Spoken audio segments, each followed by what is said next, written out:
I mean, and oh, I'm so sorry. I was about to play KawaiiRice, which would have been terrible. Yeah. I don't know how you would have stood up in that match. Well, you would have coached me, right? Oh yeah, I would have pro-coached you to victory. Well, I don't know about to victory. We would have given our best shot for sure. I want that $250, man. All right, we're gonna go ahead and reinvite the players. So sorry, that was my bad. Happens. It happens. And you are forgiven. I forgive you. Thank you. Your forgiveness means so much to me, User. All right, so we're gonna go ahead and reinvite KawaiiRice. Okay. Players are ready. Let's go ahead and do it. Game 2 of the best of the round of, what is this? Third place matchup. Okay, I guess you can't call it a round of anything. Third place matchup. It is for $250. Thank you for that quick head massage. I was just trying to help your brain out. Yeah, my brain cells are fully functional now. Fractured Glacier is the map of choice for KawaiiRice. And here we go. It looks like in the bottom right-hand corner, we have our red Protoss from TT Esports. It is WhiteRa. And across the way, on the left-hand spawn, we have our yellow Terran, KawaiiRice from Team Light. Absolutely, man. So it is going to be TVP here, Game 2. And Fractured Glacier seems to be a pretty popular map for the players to pick. Not going to force cross-spawn this time around, but this is a map with the destructible rocks right outside your natural, and we've seen players really make use of that in Heart of the Swarm, you know? I actually really like this doodad, because if I was a Zerg, and I'm a Zerg, you know, I always break down those rocks to like something like very low HP, 1 HP, and then I finish it off afterwards to create that ramp, that wall if I need to. And it's such a good way of holding off or just buying time if you need to against your opponent. Yeah, absolutely. And WhiteRa once again gets in with that super duper early scout. Gonna be annoying for KawaiiRice. Gonna take a little bit of harassment here. Sends 2 SCVs out immediately to deal with it. Right. Not taking too much harass there on the SCV building the racks. So KawaiiRice has to assume that WhiteRa is either at the bottom right location or the top left-hand corner location. So he'll probably get a relatively early scout off. He might lose this SCV building the barracks, though. WhiteRa doing a great job harassing thus far. KawaiiRice intelligently switching off that low SCV off of the racks will get him back to mining. And it looks like WhiteRa once again is going to go for a 16 Nexus here. Very economical opening here from WhiteRa. Yeah, man. I mean, that's the thing about WhiteRa. He's got so many builds up his sleeve, just squeaking out that 1 or 2 extra probes. Actually, that is 2 extra. Usually Protoss get a 14 Nexus. One thing I just want to mention to you guys, because I don't think we've really given a shout out yet, but to the sponsors, Twitch TV and Astro Gaming, they are the ones who made this tournament possible. So please show your support for them.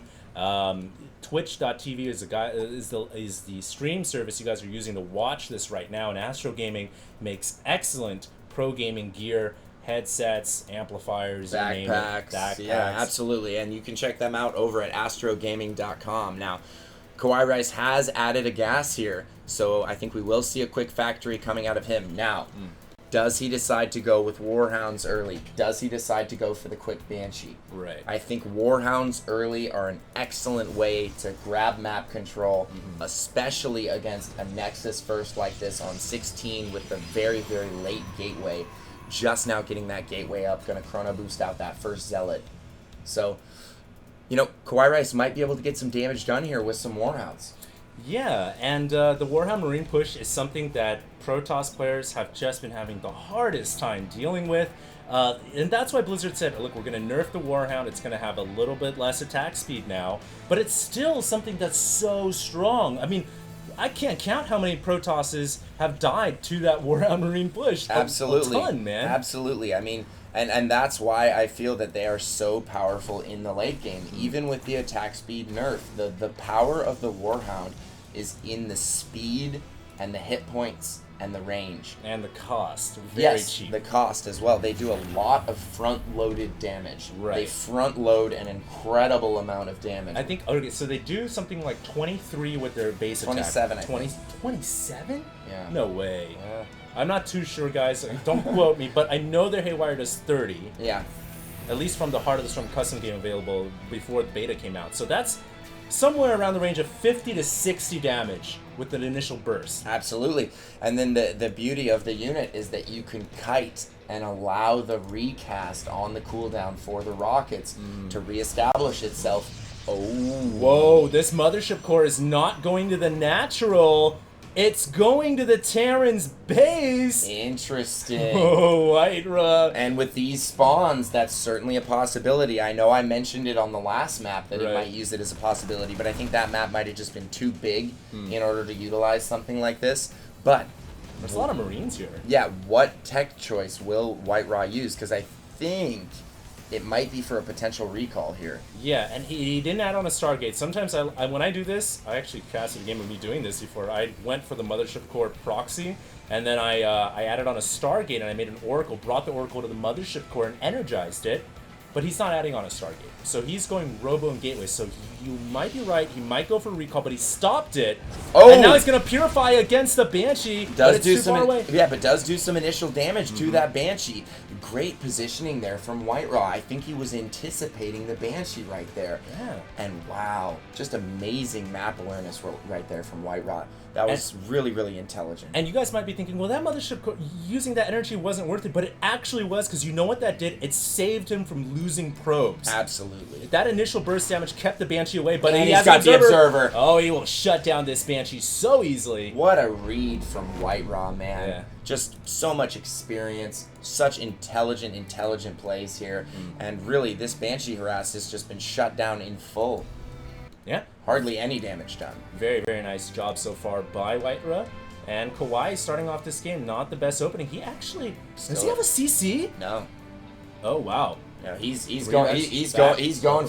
He's going for gold. This is a 3-1-1 all in here, man.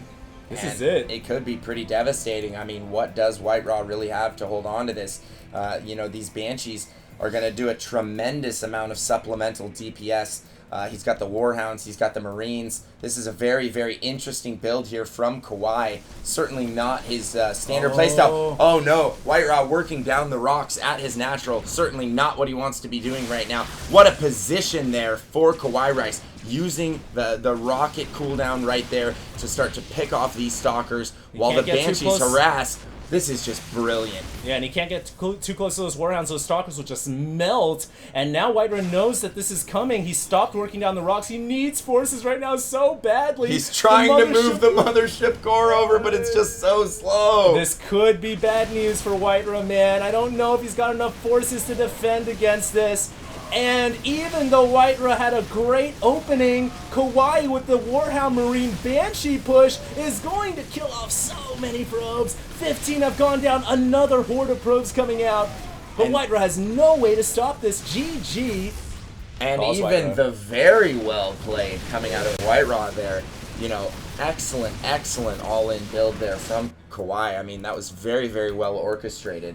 And I think one thing that WhiteRa could have done better, maybe, I don't think he ever got an Observer to the natural. Yeah. If he had gotten an Observer to the natural and saw, hey, there's no command center, or even bring it into the main base and say, hey, you've got all this production on one base, I know you're going to all-in me. I think he was too worried about the Cloaked Banshees. Yeah. He didn't want to leave his natural or the main with the Observer. But you're absolutely right.